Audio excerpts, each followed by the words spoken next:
Amados irmãos, queridos amigos, amadas irmãs e amigas em Jesus Cristo, tudo bem com vocês? Que a graça maravilhosa de Jesus Cristo, o grande amor de Deus e a doce comunhão do Espírito Santo esteja com você. Que hoje o meu Deus abra as janelas dos céus e derrame sobre você bênçãos sem medida.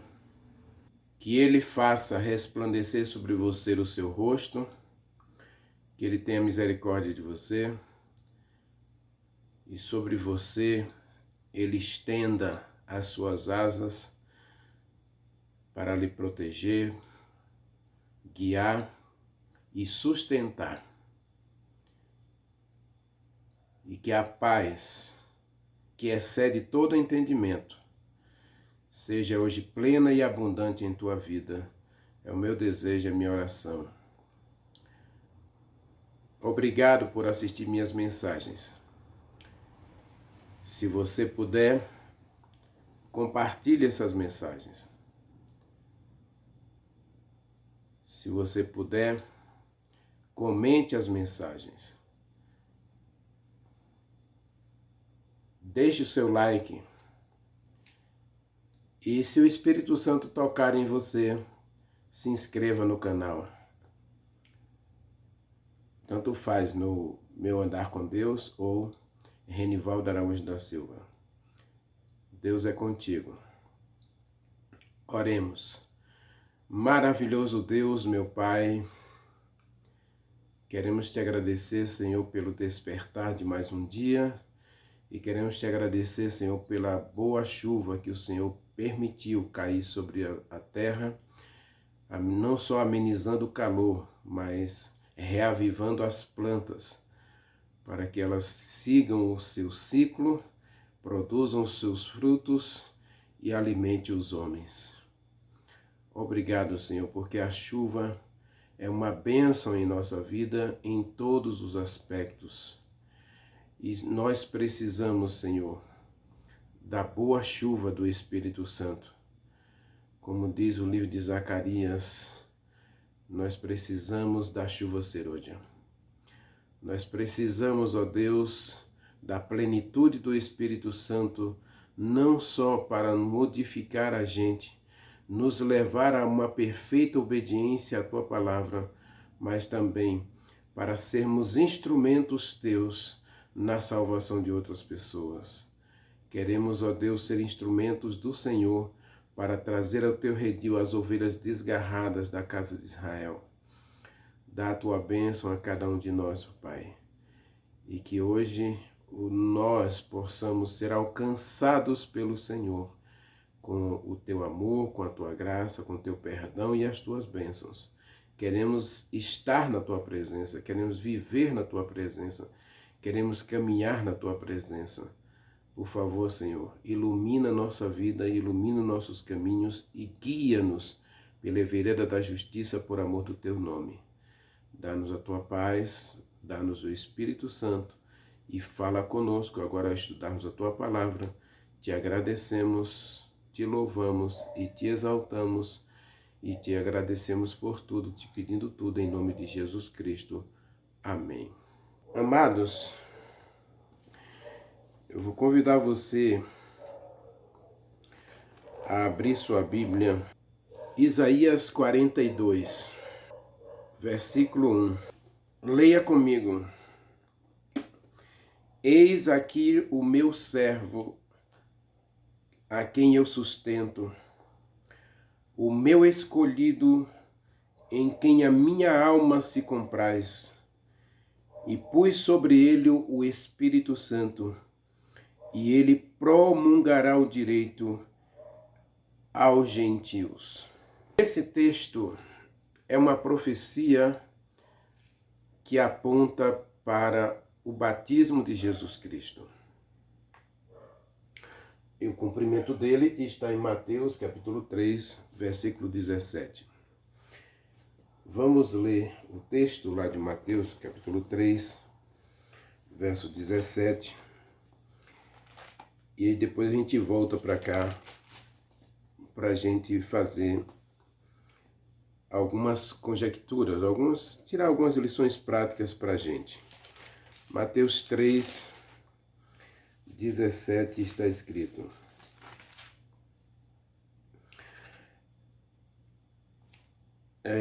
verso 16: batizado Jesus Cristo saiu logo da água, e os céus se abriram, e viu-se no céu o Espírito de Deus descendo como pomba vindo sobre ele. E eis uma voz do céu que dizia: este é meu Filho amado, em quem a minha alma se compraz.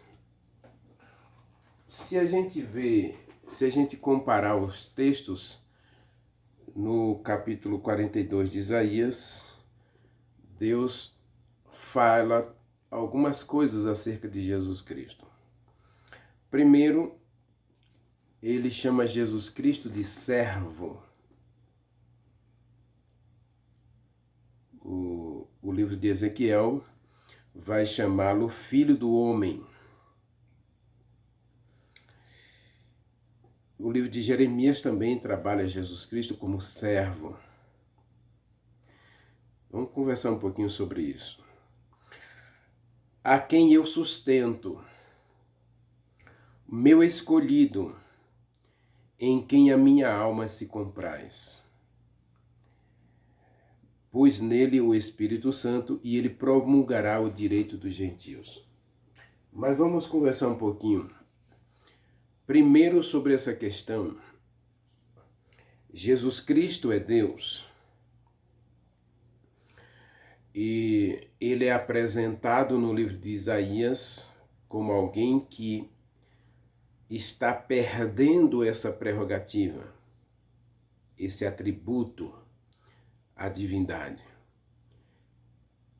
E a palavra é perder mesmo, porque Jesus Cristo, no livro de Filipenses, capítulo 2, leia comigo Filipenses, capítulo 2. Às vezes, a gente, ao ler a Bíblia, a gente não tem que ter pressa. Eu costumo dizer, meu querido, que uma coisa que a gente precisa fazer diariamente é ler a Bíblia. Mas não é apenas ler por ler. Eu vou ler 2 capítulos da Bíblia hoje. Eu prefiro dizer para todos nós que a leitura da Bíblia ela precisa primeiro ser prazerosa. Eu tenho que ter alegria na leitura da Bíblia, eu tenho que ter gozo, felicidade ao ler a Bíblia. Segundo, a leitura da Bíblia precisa ser um momento de aprendizado. Se a leitura da Bíblia não é prazerosa, se ela não ensina alguma coisa a você, então essa leitura está sendo inútil. Terceiro, a leitura da Bíblia, além de ser prazerosa, além de eu aprender alguma coisa, ela precisa modificar o meu comportamento, modificar o Renivaldo. A leitura da Bíblia precisa me levar a mudar todas as áreas da minha vida. Então a Bíblia tem que promover mudança, ela tem que dar prazer, ensinar e ela tem que me educar. Ela tem que me transformar. 2 Timóteo, capítulo 3, verso 16, diz que a Bíblia é útil para ensinar, para corrigir e para educar. Então eu tenho que ter prazer nisso. O livro de Hebreus diz que a Bíblia é para disciplinar. E o livro de Tessalonicenses diz que a Bíblia é para nos santificar. Então eu preciso ter prazer na leitura da Bíblia. Então se você lê um versículo da Bíblia, que você aprendeu alguma coisa dali, e isso levou você a fazer mudanças em seu comportamento, em seus relacionamentos, A Bíblia está cumprindo o seu papel. Agora, se você lê 10 capítulos da Bíblia e nada muda na sua vida, a Bíblia está sendo inútil na sua vida. A leitura da Bíblia está sendo um fardo para você. Aí eu tenho obrigação. Não faça nada por obrigação, nem faça nada para Deus, né? Já disse isso aqui. Agora leia comigo o versículo 5 até o 7. Diz assim, olha: tendo em vocês o mesmo sentimento que houve em Jesus Cristo, pois ele, sendo Deus, existindo na forma de Deus, não julgou por usurpação manter-se como Deus, ou ser igual a Deus. Antes, a si mesmo se esvaziou. Isso é perda, meu querido. Ele perdeu temporariamente, lógico, né? Ele perde o status da divindade para assumir a forma de servo. Diz assim: antes a si mesmo se esvaziou, assumindo a forma de servo, tornando-se semelhante aos homens, reconhecido em figura humana. Por que esse texto de Isaías é tão importante para a nossa série? Primeiro, o texto fala de alguém que tem prerrogativas extraordinárias, mas ele vai abrir mão dessas prerrogativas. E a gente pode definir isso em uma palavra, né? Ele se torna humilde, e como um homem humilde, ele se submete à vontade de Deus, à plena vontade de Deus. Observe que o texto de Isaías, ele chama Jesus Cristo de servo, a quem alguém está guiando e sustentando. Ou seja, ele perde não só o atributo da divindade, mas ele deixa de exercer sua própria vontade. Ele agora não tem mais vontade própria. Ele vai estar disposto e disponível para fazer toda a vontade de Deus. Leia comigo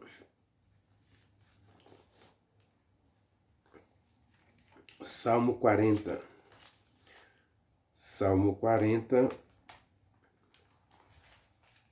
é o que está escrito acerca desse servo. 40, versículo 8. Agrada-me em fazer a tua vontade, ó meu Deus. A tua lei está em meu coração. Se a gente viu na mensagem de ontem que Davi pede a Deus um novo coração, ele pede também um novo espírito. Um espírito instável, um espírito inabalável, aquele que recebe a palavra de Deus e a sustenta, que a mantém, que a afirma. Essa é a questão. E eu pergunto a todos nós, né? Você pode ler de novo o texto de Isaías, de Salmo: agrada-me em fazer a tua vontade, ó meu Deus. Dentro do meu coração está a tua lei.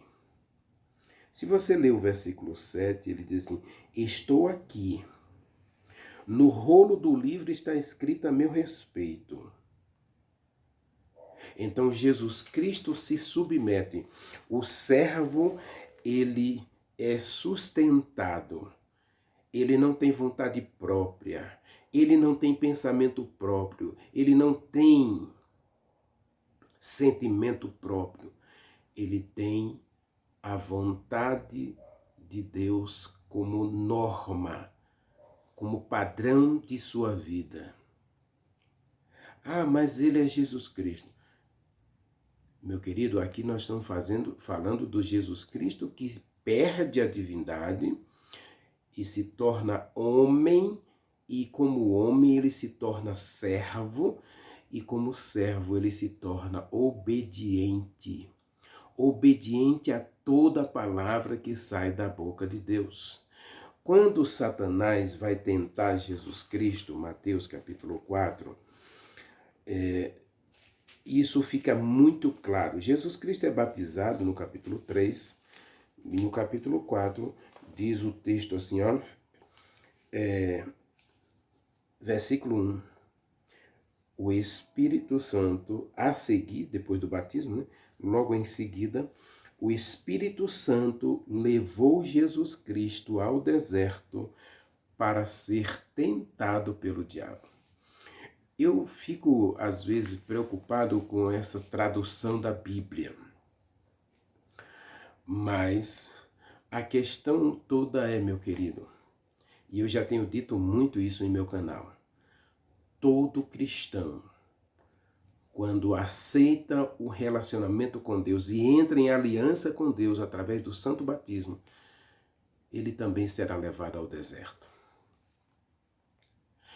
Lógico que o Espírito Santo nos leva ao deserto para nos santificar, para nos habilitar a sermos testemunhas de Deus, para sermos a voz de Deus neste mundo, para sermos o espelho de Deus neste mundo.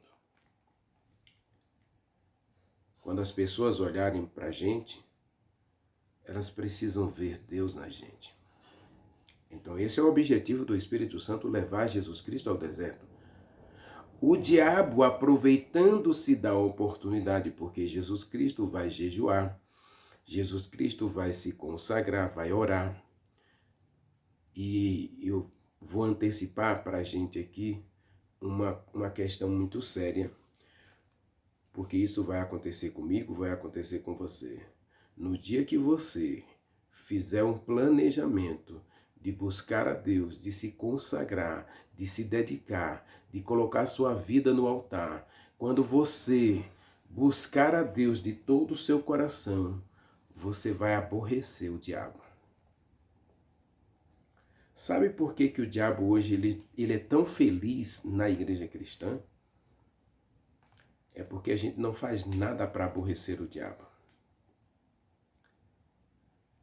Muitas vezes o nosso culto é uma hipocrisia.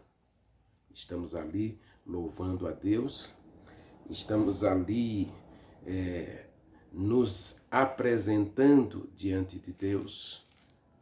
Mas Isaías já dizia, o povo me honra com os lábios, o coração está longe de mim. Isaías capítulo 1, Deus diz assim, eu não tenho nenhum prazer no culto de vocês. Eu não tenho nenhum prazer nas ofertas de vocês. Então Jeremias vai completar. Vocês me farão feliz no dia que vocês me buscarem com o coração. O livro de Joel, capítulo 2, diz que Deus vai ficar feliz com a gente quando a gente rasgar o coração diante dele. E aí, quando a gente fizer esta obra de rasgar o coração, nos tornar verdadeiros servos que são guiados e orientados pelo Espírito Santo, quando de fato nos apresentarmos diante de Deus como filhos obedientes, aí o diabo vai ficar triste. E ele vai perseguir a gente, como ele perseguiu Jesus Cristo. Aí você encontra Mateus capítulo 4, versículo 2, diz que Jesus Cristo, ele não foi lá. O Espírito Santo não levou para colocar o diabo diante de Jesus Cristo diante do diabo. O Espírito Santo levou Jesus Cristo ao deserto para a santificação e consagração, para a missão que ele estava se preparando para cumprir. Agora o diabo vai estar lá. Diz 1 Pedro capítulo 5, verso 8, o diabo anda em derredor de nós procurando uma maneira de nos destruir. Então o diabo vai lá para o deserto. Jesus que está lá, está se consagrando, e agora ele está 40 dias jejuando, então ele está fraco. Vai ser fácil eu derrotá-lo, assim como eu derrotei Eva. Ele comeu uma maçã, uma fruta, né, da árvore lá do conhecimento, não era maçã, ninguém sabe que fruta era, mas né, os especuladores dizem que era maçã, não tem nada a ver. Mas ele coloca a fruta do bem e do mal lá diante de Eva, começa a mastigar e vai dizer para ela, não tem nada demais, eu estou comendo, não aconteceu nada comigo. O miserável não disse para ela que ele foi desobediente no céu, que ele não foi um servo no céu, que ele simplesmente não fez a vontade de Deus no céu e por isso ele foi expulso de lá e estava ali. Ele não disse a ela que era uma serpente, que era o diabo que foi expulso do céu, que era Lúcifer que foi expulso do céu. Ele não disse nada disso, ele mentiu, ele omitiu a verdade. Isso é uma mentira completa. E ela, infelizmente, comparou a verdade de Deus com a verdade apresentada pela serpente e acreditou na verdade da serpente e tornou Deus mentiroso. Está lá em 1 João capítulo 1. Diz que quando você não aceita o mandamento de Deus, você o torna mentiroso. Eva tornou Deus mentiroso. E essa é uma questão muito séria. Então Jesus Cristo se torna servo e ele está disposto a fazer a vontade de Deus. E qual era a vontade de Deus para Jesus Cristo? A vontade de Deus era que ele morresse por você. A vontade de Deus era que ele vivesse como você e eu, para nos dar exemplo diante de Deus. Ele se torna servo para ser o meu espelho, o meu modelo, o meu paradigma. E ele vai viver isso. Satanás não está feliz.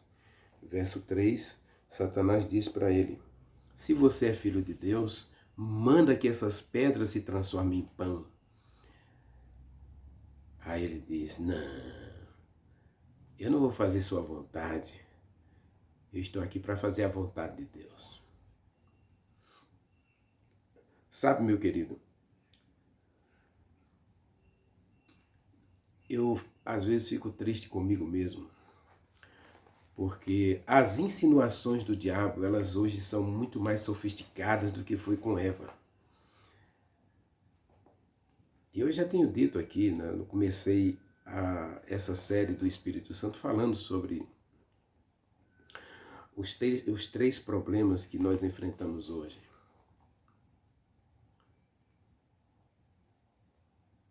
Nós estamos vivendo um secularismo muito grande, ou materialismo. O ser humano hoje ele só pensa em ganhar, ganhar, ganhar, está por cima, está na crista da onda.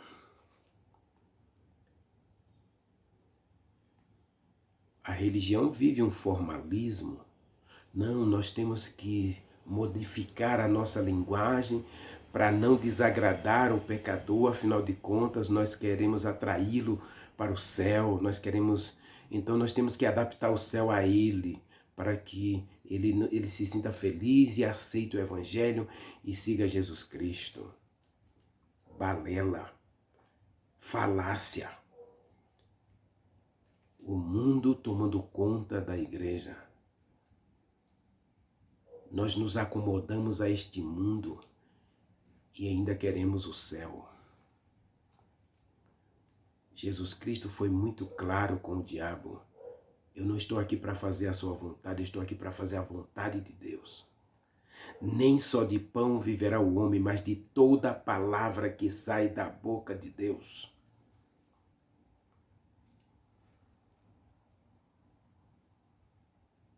Nós não vamos viver a metade, o relativismo. Eu falei isso e às vezes a gente tem que pensar materialismo ou secularismo, né? Materialismo, comodismo e relativismo está destruindo a religião de Jesus Cristo.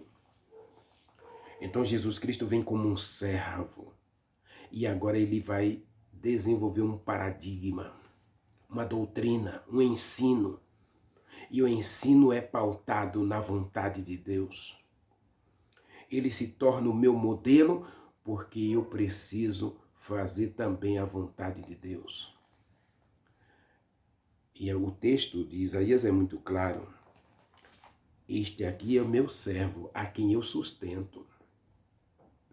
A quem eu digo sim, ele obedece. A quem eu digo não, ele obedece. Quando Deus disse sim para Eva, disse: coma de todas as árvores do jardim. Você é livre para comer da árvore que você quiser, mas da árvore do conhecimento do bem e do mal, você será feliz até o dia que você não comer dele. Então o não era para a felicidade do casal e o sim também era para a felicidade do casal. Jesus Cristo vai viver o sim de Deus, Jesus Cristo vai viver o não de Deus. No Getsemane, nós encontramos esse conflito perfeitamente apresentado. Jesus Cristo está no Getsemane, ali chorando, gritando, abandonado, rejeitado pelos discípulos. E ele percebe que ele foi traído também, né? Ele é traído pelos discípulos, abandonado, rejeitado, e ele começa a orar. Ele diz no verso 38, Mateus 26, 38, diz assim: então disse, a minha alma está profundamente triste até a morte. Fiquem aqui e vigiem comigo. E adiantando-se um pouco, prostrou-se rosto no chão, orando, clamando a Deus, seu pai, dizendo: Pai, se possível, passa de mim este cálice. Mas se não é possível, sim, se não é possível, faça como o Senhor quiser. Jesus vive o sim, aceitando a missão de salvar a mim e a você. Ele aceita o não. Quando ele se vê diante da morte, ele diz: não quero morrer. Mas qual era a vontade de Deus nesse caso? Você tem que morrer. Aqui está meu servo, a quem eu sustento. E sabe, meu querido, eu preciso voltar aqui em Isaías para dizer duas coisas para a gente. Aqui diz que Deus escolheu a Jesus Cristo porque nele a minha alma se compraz. O prazer de Deus, a felicidade de Deus estava na obediência de seu filho, na obediência de seu servo. E não é diferente para mim e para você. Porque 1 João capítulo 5, versículo 2, está escrito 2 e 3. 1 João capítulo 5, verso 2 e 3. Nisto conhecemos que amamos os filhos de Deus quando amamos a Deus e praticamos os seus mandamentos. Observe a expressão. Quando amamos a Deus e praticamos os seus mandamentos. Jesus Cristo diz: aquele que me ama guardará os meus mandamentos. E aqui diz: e este é o amor de Deus. Em outras versões você vai encontrar: e esta é a vontade de Deus, que guardemos os seus mandamentos, e os seus mandamentos não são pesados. Deus tem prazer, meu querido, em Jesus Cristo, porque Jesus Cristo foi obediente até a morte, e morte de cruz. E está lá em Filipenses, capítulo 2, né? Capítulo 2, eu não li o verso 7. Lá está escrito que ele foi obediente até a morte. Verso 8, aliás, né? A si mesmo se humilhou, tornando-se obediente até a morte, e morte de cruz. É a vontade de Deus? Sim. É a vontade de Deus? Obedeça. Não é a vontade de Deus? Não obedeça. Satanás chega para Jesus Cristo e diz: transforma essas pedras em pães. Não, não é a vontade de Deus. Jogue-se daqui.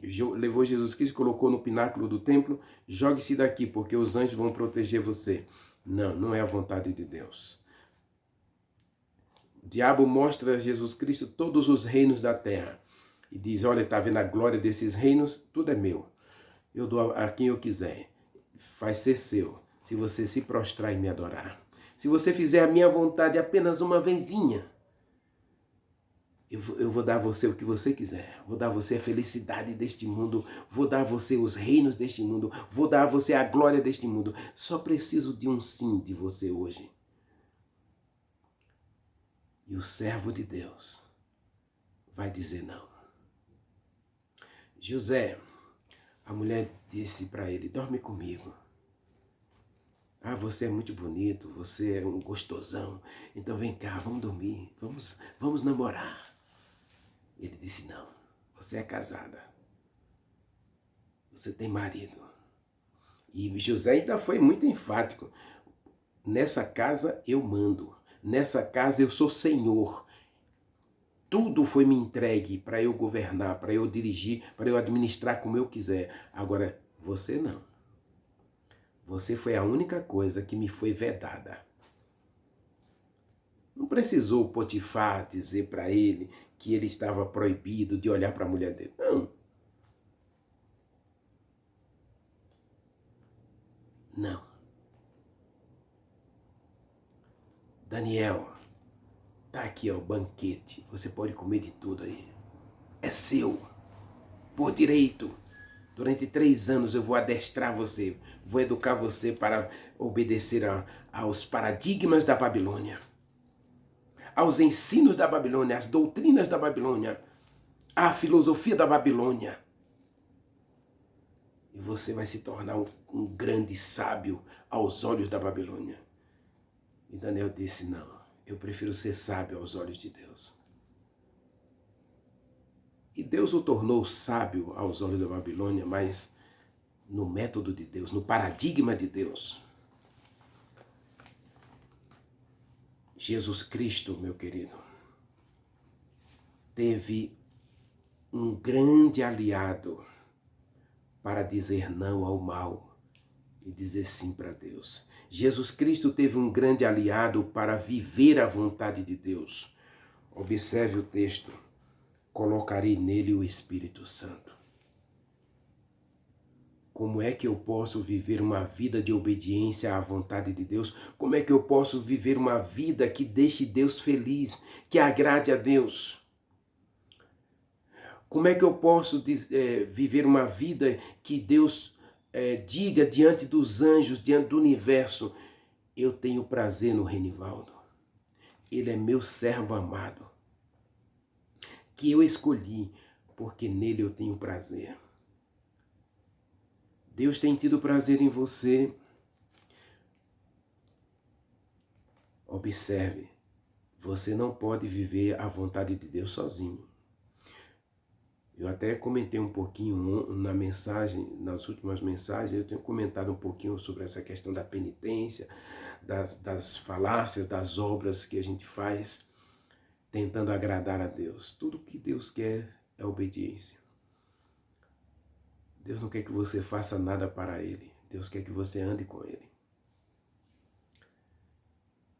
E para a gente andar com Deus, meu querido, não dá para fazer isso sem o Espírito Santo.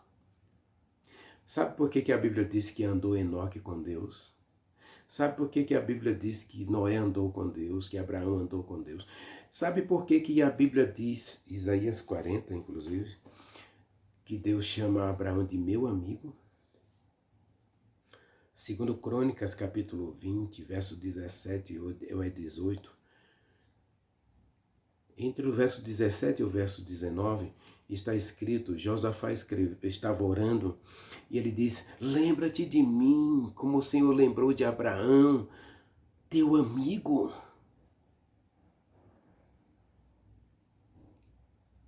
Abraão, amigo de Deus. Meu querido, minha querida, o texto de Isaías, a palavra-chave é, nele a minha alma se compraz. Deus está esperando o momento em que Ele possa dizer de mim e de você, nele a minha alma se compraz. Mas para isso, meu querido, eu preciso clamar a Deus. Eu preciso pedir a Deus. não só para não retirar o Espírito Santo de mim, mas pedir para que ele me dê o Espírito Santo, assim como ele deu a Jesus Cristo. Assim como ele ungiu a Jesus Cristo com o Espírito Santo, ele precisa me ungir com o Espírito Santo para que eu possa realmente fazer a sua vontade. Não pense e nem delibere em seu coração que você pode viver a vida cristã porque você é o tal, o bambambam da vez. Todo aquele que abandonou o braço de Deus, que saiu de debaixo das asas do Senhor, fracassaram. Eu acabei de mostrar para todos nós aqui Sansão, Davi, saíram de debaixo das asas de Deus. E por isso nós encontramos registros de pecado na vida desses homens. Porque abandonaram o Senhor. Ou, melhor dizendo, permitiram que o Espírito Santo se retirasse das suas vidas. O pecado nos afasta de Deus, meu querido. E o diabo hoje tem inventado paradigmas, filosofias, ensinos, dizendo que nada mais é errado. O relativismo está aí, o mundanismo, o materialismo está aí. Se a gente quiser incluir mais uma, a gente pode incluir o tal do humanismo. Eu sou o cara. Eu posso ser o que eu quiser. Eu posso fazer o que eu quiser.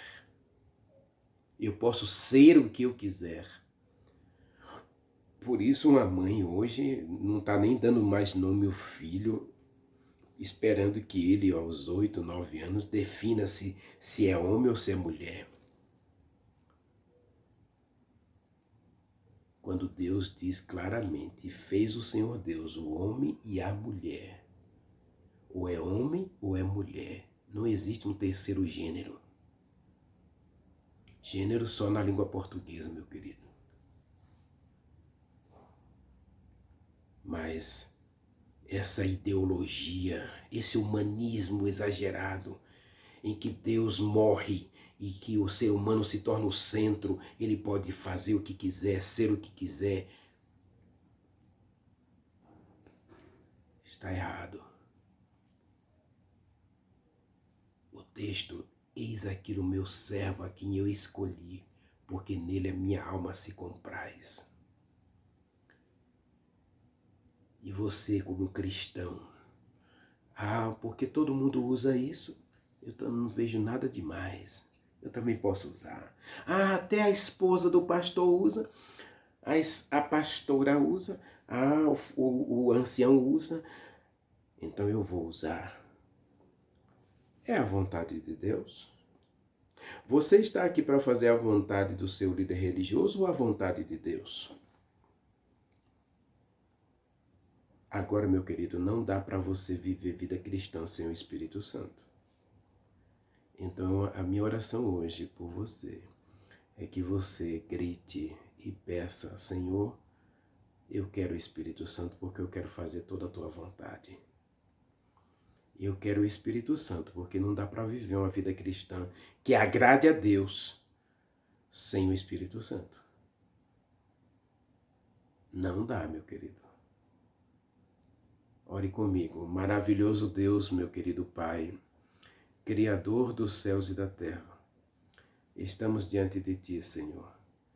E assim como o Senhor enviou Jesus Cristo como um servo, para ser o nosso modelo, para ser o nosso paradigma, ó Senhor, dá-nos também o Espírito Santo como deste a Ele, porque nós queremos que o Senhor se agrade de nós, para que possamos, com o Espírito Santo, andar contigo e fazer toda a Tua vontade. Viver pela vontade do Senhor, viver de toda a palavra que sai da boca do Senhor. Esse é o nosso desejo sincero nesta hora, Senhor. Portanto, abençoa-nos com o Espírito Santo. Dá-nos o Espírito Santo. Nós oramos e te agradecemos em nome de Jesus Cristo. Amém. Amém.